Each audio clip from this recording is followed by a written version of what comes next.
Terima kasih, saya bisa lepaskan ini di atas. Katanya, bisa lebih bebas. Saya bukan tamu di jemaat ini, sudah kenal Pastor Don cukup lama. Hanya di tempat ini pertama kali saya masuk. Syukur kepada Tuhan ada tempat seperti ini. Hari ini, saya mau kita renungkan. Karena 3 minggu lalu, kita merayakan Hari Pentakosta. Pada waktu kuasa Tuhan turun dan melahirkan gereja yang meledak dan sampai hari ini tidak bisa di-stop. Waktu kita pikir hal itu, selalu ada kuasa Tuhan yang muncul dalam pikiran. Tapi kuasa Tuhan seperti apa? Banyak anak muda, saya lihat hari ini lebih banyak anak muda. Kami juga layani di Papua, kebanyakan anak muda. Dan banyak anak muda mau supaya Efesus pasal 3 ayat 20 terjadi. Tuhan sanggup melakukan jauh lebih daripada apa yang kita bisa pikirkan dan doakan. Saya mau Tuhan melakukan sesuatu yang di luar pikiran saya dalam hidup ini. Tetapi walaupun ada kemauan seperti itu, mulainya di mana? Dan pada saatnya mau mulai buat sesuatu besar bagi Tuhan, kita berhadapan dengan kekurangan kita sendiri. Kelemahan kita sendiri. Dan pada saatnya itu, Tuhan bisa datang dengan kuasanya. Karena waktu saya bergerak di dalam kelemahanku, Tuhan juga bergerak di dalam kelemahanku. Saya mau mengulangi kata ini, kata kalimat ini. Karena ini kuncinya hari ini. Pada saatnya saya bergerak di dalam kelemahanku, Tuhan juga bergerak di dalam kelemahanku. Matius pasal 14, ayat 22 dan terus. Jangan buka, karena ini cerita yang kita tahu. Waktu Yesus berjalan di atas air menuju perahu di mana murid-murid ada. Dan dia panggil Petrus. Dan dia bilang, hey Petrus, keluar dari perahu menuju ke saya. Jalan ke atas air. Dan Petrus tinggalkan perahu dan dia jalan di atas air. Sampai dia mulai dengar suara dari ombak-ombak, angin, dan melihat air, baru dia mulai tenggelam. Saya mau tanya, sebelum kita teruskan, dalam hidupmu saudara, perahu merupakan apa? Apa perahu di dalam hidupmu?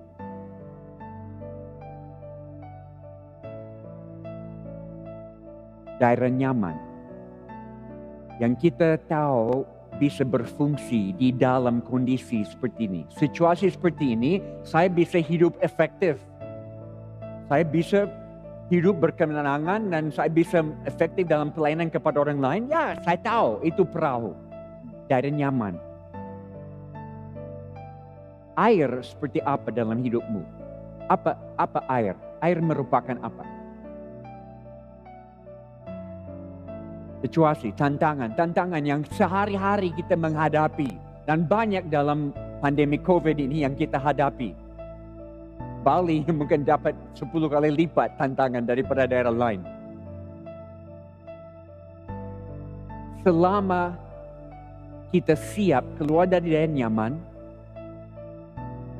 berjalan di tengah-tengah tantangan tapi tidak melihat tantangan tapi melihat Tuhan Yesus, bisa jalan di atas air.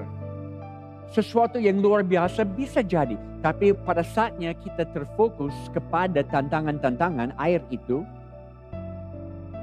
mulai tenggelam. Kita perlu suatu generasi yang mau bangkit dan melebihi batas-batas dari kemampuan mereka masa lalu. Melewati batas dari generasi sebelumnya. Saudara tahu, karena kami banyak melayani anak muda, kami punya gereja anak muda. Dan setiap generasi diwariskan sesuatu dari generasi sebelumnya. Dan mereka terima dan mereka menjalankan, meneruskan, memantapkan. Tapi jarang mereka ciptakan sesuatu yang baru. Biasanya menerima dan meneruskan dan bikin lebih mantap. Kita perlu generasi sekarang dalam pandemi COVID ini yang mau keluar dari batas-batas warisan dari generasi sebelumnya.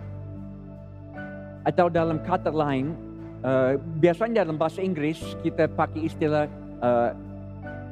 think outside the box. Pikir di luar kotak. Saya tidak setuju. Think without the box. Pikir tanpa kotak, bukan di luar kotak. Tidak ada kotak sama sekali. Pandemi COVID sudah mengambil kotak. Tidak ada batas-batas lagi.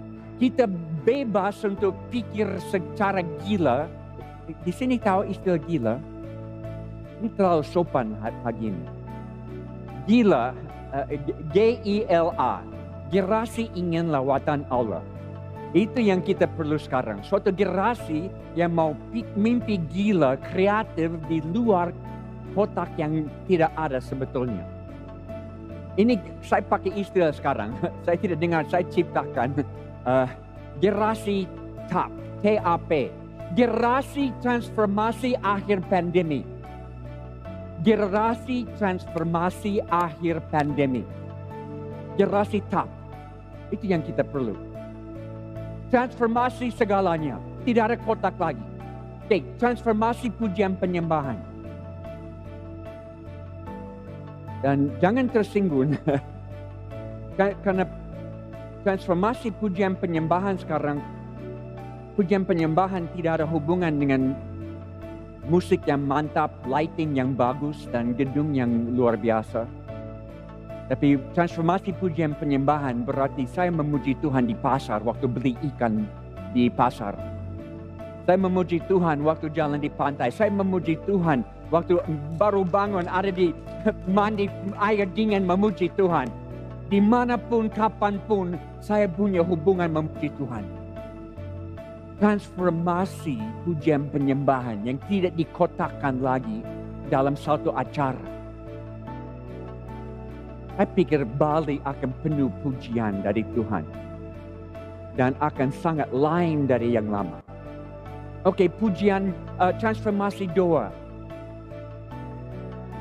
Di mana doa tidak lagi daftar belanja yang kita bawa kepada Tuhan dan minta berkat. Tapi doa menjadi sesuatu yang terfokus kepada penuaian akhir zaman. Bagaimana kami bisa menjalankan rencana Tuhan dalam hidup ini yang sangat terbatas. Kita tidak tahu berapa hari lagi.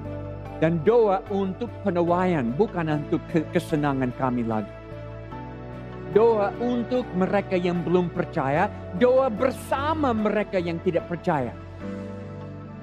Saudara, satu hal yang kami buat dalam 1,5 tahun pandemi ini di Indonesia, beberapa kota, kami kumpul dan berdoa untuk kota. Bukan Kristen, Muslim, Hindu, Buddha. Semua berkumpul di tempat dan jaga jarak 1 meter. Dan menaikkan doa untuk berkat ilahi di atas kota. Karena semua orang mau berkat Tuhan. Mereka semua sadar kita perlu campur tangan Tuhan sekarang. Transformasi doa. Yang tidak terbatas dengan tempat dan jamnya. Transformasi komunitas. Bukan gereja rumah lagi. Banyak di OGM COVID tidak ganggu kami karena kami jangan gereja rumah. Tidak. Ini melebihi istilah dan pikiran gereja rumah. Di mana gereja sekarang menjadi komunitas. Di mana saya sangat cari dan dapat pemulihan hidup. Bersama dengan beberapa orang lain yang ada dalam satu perahu dayung sama-sama dengan saya. Di Papua kami pakai istilah itu. Gereja adalah satu perahu. Kami ada di satu perahu dayung sama-sama. Jadi gereja bukan organisasi keanggotaan. Tapi komunitas bisa 2, 3, 4 orang di mana kita betul-betul dapat pemulihan hidup. Dan COVID menunjukkan keperluan ini. Dari semua ini, saya mau kita hanya baca 3-4 ayat. Karena, why is this important? Kenapa ini penting? Pastor Don, saya, generasi kami, waktu kami muda, mungkin di seluruh dunia waktu itu, 80% penduduk terbuka dengan agama, terpengaruh dengan agama. Sekarang, generasimu 15%. Dan dalam COVID, karena banyak aktivitas dan formalitas agama tidak bisa jalankan, banyak jenuh dengan agama, tetapi keperluan rohani sangat tinggi. Pergumulan rohani sangat tinggi sekarang. Ini sebabnya kita perlu generasi yang mau bangkit sekarang dan tidak bisa tunggu. Tidak ada waktu untuk tunggu. Saya mau baca 3-4 ayat dari 2 Korintus pasal 12. Ayat 7-10. Ayat yang terkenal. Paulus berkata demikian. Dan supaya aku jangan meninggikan diri karena pernyataan-pernyataan yang luar biasa itu, maka aku diberi suatu duri di dalam dagingku, yaitu seorang utusan iblis untuk menggocok aku, supaya aku jangan meninggikan diri. Tentang hal itu aku sudah 3 kali berseru kepada Tuhan, supaya utusan iblis itu mundur daripadaku. Tetapi jawab Tuhan kepadaku, cukuplah kasih karuniaku bagimu, sebab justru dalam kelemahanlah kuasa Tuhan, kuasaku menjadi sempurna. Sebab itu terlebih suka aku bermegah atas kelemahanku, supaya kuasa Kristus turun menaungi aku. Karena itu aku akan senang dan rela di dalam kelemahan, di dalam siksaan, di dalam kesukaran, di dalam penganiayaan, di dalam kesesakan, di dalam pandemi COVID. Terima kasih Tuhan karena Kristus. Sebab jika aku lemah, maka aku kuat. Terima kasih atas COVID. Kita akan lihat hal ini. Tapi ayat-ayat ini ditulis Paulus. Sebetulnya ayat-ayat sebelumnya, ayat 1-6, ini seperti lamaran kerja. Dia sudah tulis semua kredit yang dia punya dalam hidupnya. Oh, saya mengalami hal-hal yang orang lain tidak alami. Saya melihat hal-hal yang orang lain tidak lihat. Saya punya hubungan dengan Tuhan yang lebih dalam daripada orang lain. Tapi saudara tahu, lebih banyak berkat, lebih banyak cenderung manusia tinggi hati, sombong. Kadang-kadang hidup kita yang kita nikmati, ada pada saatnya kita tidak punya apa-apa. Dalam pandemi COVID ini, banyak keluarga, suami istri hubungan retak, banyak counseling keluarga. Saya tidak tahu Don, counseling suami istri meningkat sekarang. Dan satu pertanyaan saya selalu tanya suami istri yang datang untuk counseling. Dalam pernikahanmu, kapankah waktu paling indah? Dan tahu, banyak masih single di sini, nanti akan alami. 95% jawab, oh tahun-tahun pertama yang paling indah. Waktu kami tidak punya apa-apa, tapi kami punya teman hidup dan punya Tuhan, cukuplah. Karena waktu kita tidak punya apa-apa, kita tahu Tuhan penting. Kita tidak tahu apa yang kita perlu. Mungkin dalam pelayanan, perlu kendaraan, perlu fasilitas, perlu alat-alat musik canggih, perlu gedung bagus, perlu ini. Sebetulnya mungkin tidak perlu.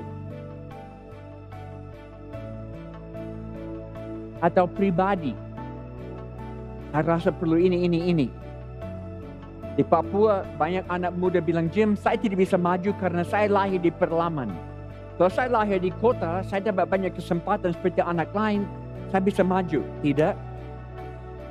Kamu lahir di mana Tuhan tentukan bagimu. Tidak salah. Satu kali saya di pedalaman di daerah Membramo. ada dengan satu suku di kampung di posisinya di samping sungai. Saya duduk dengan mereka, saya tanya, apa yang kalian perlu di sini? Keperluan apa? Jawaban mengejutkan. Mereka bilang, Jim, kami perlu ikan di dalam kaleng. Ikan di dalam kaleng? Ada sungai, banyak ikan. Ikan kaleng, kenapa? Karena pernah ada pedagang-pedagang lewat cari kulit buaya. Dan waktu mereka dapat kulit buaya, mereka bayar dengan kaleng-kaleng ikan. Dan mereka pikir, oh ikan di dalam kaleng. Itu yang paling, kami sudah tiba, kami sudah maju. Mereka pikir itu tanda kemajuan. Masuk dunia modern karena makan ikan di dalam kaleng. Kita tidak selalu tahu apa yang kita perlu. Tapi Tuhan tahu. Dan saudara sadar COVID adalah tidak ada sesuatu terjadi di bumi ini kecuali ada izin dari Tuhan. Ayub pun tidak bisa dicobai iblis kecuali dapat izin dari Tuhan. Jadi COVID tidak mengejutkan Tuhan. Tuhan tahu. Dan dia izinkan supaya banyak yang kita bisa sembunyi di belakang aktivitas gereja. Semua diambil satu aktivitas sampai tinggal terbuka semua kelemahan. Apa yang dulu bisa disembunyikan sekarang sudah nyata. Dan kalau kita mau berhadapan dengan itu, bisa ada terobosan. Bisa lihat kuasa Tuhan di dalam kelemahanmu. Tapi banyak orang mau lari dari kelemahan. Mau lari dari semua yang mereka lihat sekarang. Oh, harus kembali ke normal. Oh, saya tidak tahu di sini Pastor Don. Tapi di Papua, COVID ini menimbulkan 3 respons. Pribadi juga organisasi. Ada yang bilang, oh Jim kami bertahan, tunggu sampai bisa kembali normal lagi. Salah. Karena tidak akan ada normal lagi. Ada yang kedua, oh Jim, kami jaringan gereja rumah. Kalau tidak bisa kumpul, tidak apa-apa. Kami tidak terganggu, kami teruskan di rumah. Salah juga. Ada yang ketiga, yang saya ambil posisi ini. Bahwa Tuhan izinkan COVID sebagai berkat untuk loncatkan kita ke depan. Ke tempat-tempat yang kita tidak akan dapat terobosan kecuali ada tantangan ini. Karena tantangan ini membuka pintu untuk kuasa Tuhan datang. There are things happening we will never experience God's intervention except now. Dan saya paling takut. COVID akan selesai dan kita belum belajar semua yang Tuhan mau ajar kita. Kesempatan sudah lewat. Saya tidak mau lewat kesempatan belajar semua yang Tuhan mau. Karena tangkap ini. Kita nyanyi, Yesus adalah segala-galanya yang saya perlu. Sebetulnya kita tidak sadar dia segala-galanya sampai semua diambil satu-satu sampai kosong. Dan hanya dia yang kita punya. Baru kita tahu dia segala-galanya. Dan apa saja yang terjadi dalam hidup ini yang buat saya lari kepada Tuhan, itu baik. Apa saja yang terjadi yang buat saya berseru, Tuhan tolong, itu baik dalam hidup saya. Dan saya bukan orang yang ekstremis, mau panik semua karena COVID, tidak. Saya sudah kehilangan beberapa teman paling dekat di Papua mati dari COVID. Saya sudah capek dengan pemakaman dengan protokol COVID. Saya tidak mau buat satu kali lagi. Tapi saya percaya lewat semua Tuhan masih berdaulat. Tuhan masih memerintah. Punya tujuan. Apakah kami ikut tujuan dia? Ada kedua, pas ayat 9. Kelemahan kita adalah guru yang mengajar kita tentang kasih karunia. Kita dibawa keluar dari daerah nyaman. Lewat kelemahan yang kita lihat sekarang. Dan baru di situ kita melihat bahwa Tuhan hadir dan bergerak di dalam kelemahan ini. Banyak orang punya profil di Facebook. Saya tidak ada Facebook. Saya takut ada Facebook dan mereka tulis, oh ini Jim Yost, dia begini. Dan saya mulai percaya semua yang mereka tulis. Jangan percaya Facebookmu. Saya lebih mau tulis seperti Paulus, ya kegagalan saya banyak, ini. Saya sudah gagal banyak. Tapi saya bangkit dari kegagalan dan saya belajar dari kegagalan. Anak muda di sini, kalian tidak tahu, ada satu fenomena di Amerika yang terjadi 50 tahun yang lalu. Tanya Pastor Don satu kali tentang hal ini. Di California, di mana saya lahir besar, namanya Jesus People Movement. Gerakan anak muda satu-satunya di Amerika, sampai sekarang belum ada lagi. Tapi saya bertobat waktu itu. Tuhan tangkap hidup saya pada waktu itu. Kami semua rambut panjang gila narkoba. Dan Tuhan tangkap dari pantai, dari jalan, ribuan. Kami ada di dalam satu tenda memuji Tuhan di Los Angeles. Dan tidak ada orang dewasa, semua baru. Hanya satu orang dewasa, namanya Chuck Smith, Pastor Chuck Smith. Hanya satu. Dan saudara, saya sudah bertobat dalam 2 minggu. Baru bertobat 2 minggu, saya diangkat pemimpin. Karena tidak ada dewasa, semua baru. Kami diangkat jadi pemimpin dan langsung jatuh lagi. Dan Chuck Smith punya karunia pembapaan. Dia bapa rohani. Dan dia angkat kami, dia bilang coba lagi, saya percaya kamu bisa.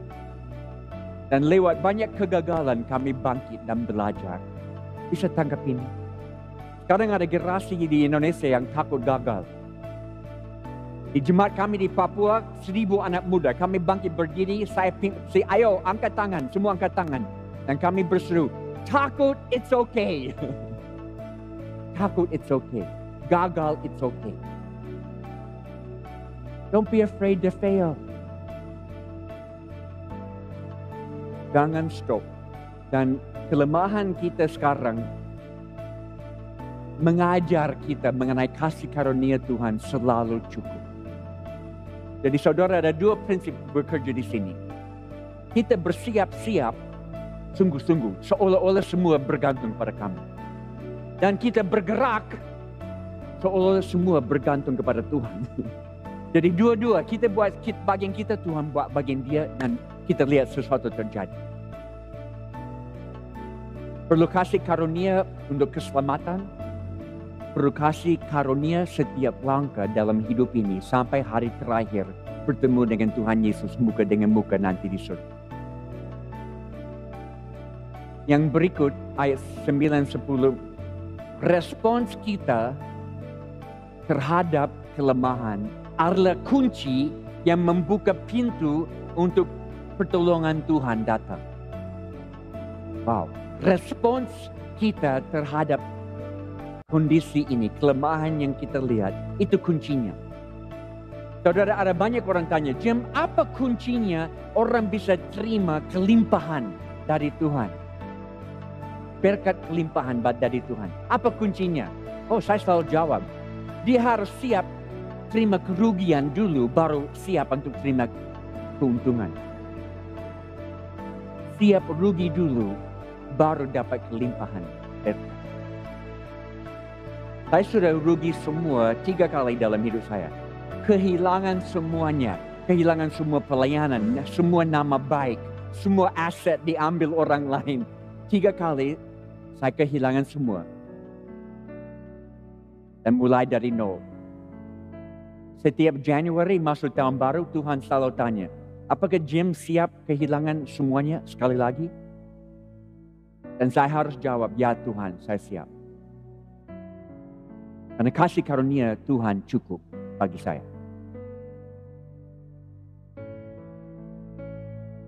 Kuasa Tuhan menaungi siapa? Orang yang super rohani? Tidak. Orang yang jago-jagoan dalam pelayanan? Tidak. Orang yang berespons terhadap proses Tuhan dengan benar. Ya Tuhan, semua yang kau buat dalam hidup saya baik bagi saya. Itu orang yang kuasa Tuhan menaungi dia. Yesus satu kali dia bilang, di Markus 10 ada orang datangi dia dan mau tanya dia sesuatu, dan dia mulai dengan istilah, oh guru yang baik. Dan Yesus stop dia, guru yang baik, kenapa panggil saya guru yang baik? Yesus tidak terima kehormatan seperti itu. Dan dia bilang, saya hanya buat apa yang saya lihat Bapa saya buat. Saya hanya bicara apa yang saya dengar Bapa saya bicara.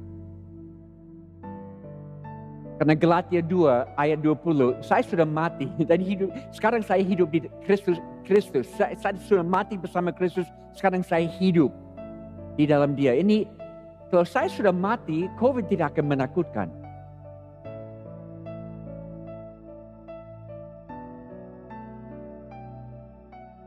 Ada satu hero saya dari generasi, semua hero saya dari generasi muda. Malala dari Pakistan yang dapat Nobel Peace Prize beberapa tahun lalu. Dia besar di satu daerah Pakistan yang keras dan perempuan tidak diizinkan, anak-anak perempuan tidak diizinkan bersekolah. Dan dia promosikan, membela hak perempuan bisa sekolah.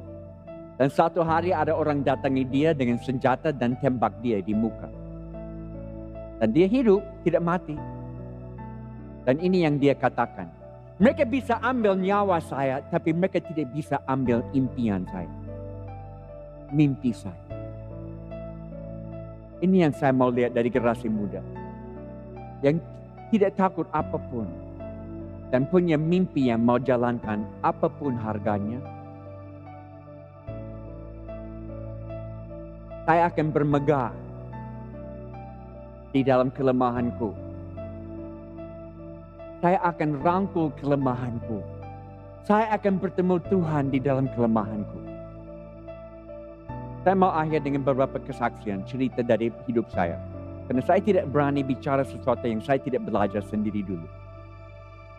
Waktu kami datang ke Papua 40 tahun lebih yang lalu, kami masuk di wilayah yang paling sulit.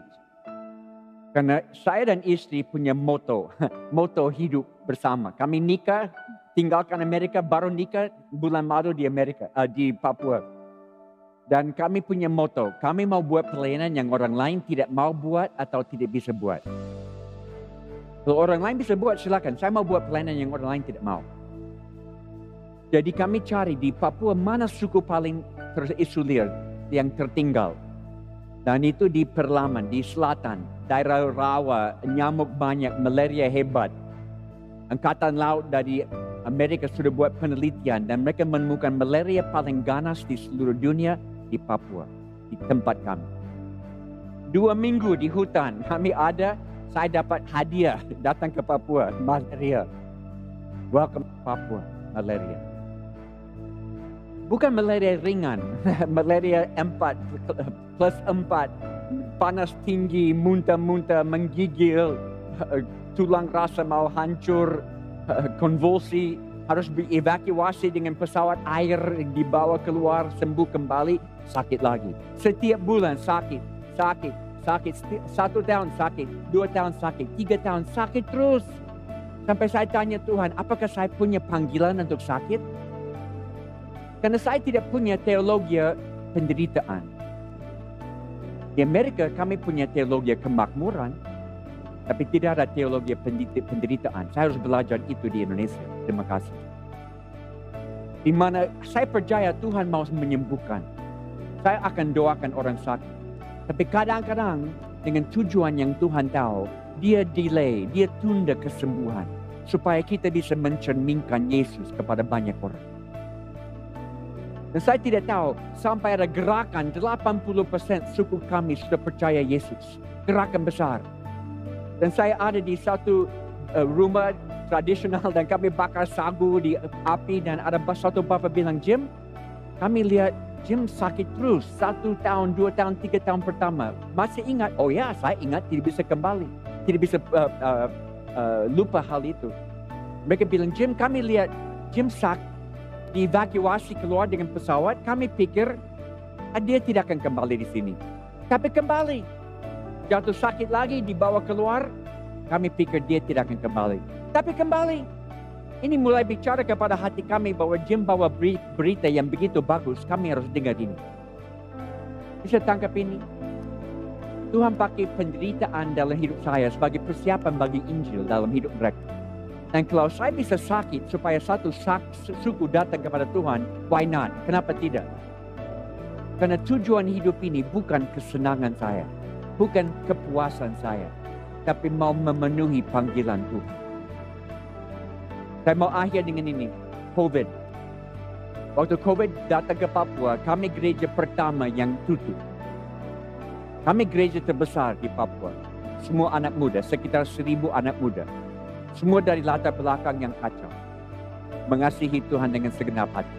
Tapi waktu COVID datang, kami tutup. Minggu depan, kami buat semua di rumah-rumah dan buat live streaming doang. Karena anak muda tahu, saya tidak tahu live streaming, tapi anak muda semua tahu. Jadi saya duduk di depan dengan 4 pemimpin, tidak ada musik, kami a cappella. Menyembah Tuhan spontan dan saya buat PA induktif. Kami nikmati, tapi ada problem. Terlalu popular. Ribuan orang nonton. Habis itu saya duduk dengan pemimpin dan saya tanya, kalau Tuhan Yesus di dunia ini, apakah dia akan live streaming? Kami pikir-pikir akhirnya kami tutup. Bukan karena live streaming salah, jangan salah mengerti. Tujuannya, banyak orang pakai live streaming untuk bersaing, cari likes, cari orang senang. Tujuannya harus amanat agung, memuridkan bangsa-bangsa. Bikin murid yang bikin murid yang bikin murid. Jadi pemuridan adalah hasil yang kita harapkan, bukan entertainment. Jadi kami mulai discovery keluarga. Di mana kami buat bahan, dan kami buat bahan untuk adults, untuk remaja, untuk pemuda, untuk anak-anak kecil. Dan semua bisa buat di rumah dengan anak-anak sendiri. Sekolah minggu tidak ada lagi, kembali ke rumah. Dan ini booming seluruh Indonesia. Ribuan orang pakai Discovery Keluarga setiap minggu. Dan mereka menyembah Tuhan, belajar tentang Tuhan di rumah dan jalankan. Bikin murid yang bikin murid di rumah. Ini tidak akan kami buat kalau tidak ada COVID. Terima kasih Tuhan. Dan kami waktu COVID izinkan, pemerintah izinkan kami ibadah dengan protokol seperti ini. Kami 600 anak muda hari Minggu, hari ini, jam ini. Tapi jaga jarak semua. Tapi setengah di dalam, setengah di luar. Itu baik. Kami gereja 2 model sekarang. Yang penting hadir atau di rumah, bikin murid yang bikin murid yang bikin murid. Ini it's all about pemuridan. It's not about entertainment. Jadi ini yang saya mau pesan hari ini. Lihat kelemahan yang Tuhan izinkan matamu melihat dalam pribadi, di dalam gereja, dan bersyukur. Terima kasih Tuhan. Kelemahan saya rangkul supaya kuasa-Mu bisa masuk ke dalam. Kasih karunia-Mu cukup bagi saya. Tanpa kasih karunia-Mu, celakalah hidup saya. Mari kita berdoa dan saya akan serahkan kepada Pastor Jessica. Tuhan, terima kasih karena apa yang Kau sudah lahirkan di jemaat ini. Dan saya minta Tuhan, loncatkan mereka ke depan. Buat sesuatu di luar dugaan mereka. Lewat COVID, lewat ekonomi, lewat apapun yang Kau mau pakai. Kami beri izin Tuhan buat kehendak-Mu di bumi ini dengan cara yang Kau pilih dan tidak harus minta izin dari kami. Kami mengerti atau tidak mengerti, yang penting Tuhan yang pimpin. Tuhan tetap berdaulat. Dan bawa kami di tengah-tengah kehendak-Mu. Di mana kami menemukan kuasa-Mu. Kelemahan kami bukakan. Kami tidak punya apa-apa. Kami bangkrut di depan-Mu Tuhan. Secara fisik, secara emosional, secara rohani kami bangkrut. Dan kami perlu Engkau. Penuhilah kami. Supaya kami bisa mencerminkan Yesus minggu ini. Kepada semua orang yang kami ketemu. Dalam nama Yesus kami kunci kebenaran ini. Benih-benih di dalam tanah yang baik akan menghasilkan buah yang baik. Dan tidak ada satu kuasa pun yang bisa rampas benih ini dari hati kami. Dalam nama Yesus kami terima.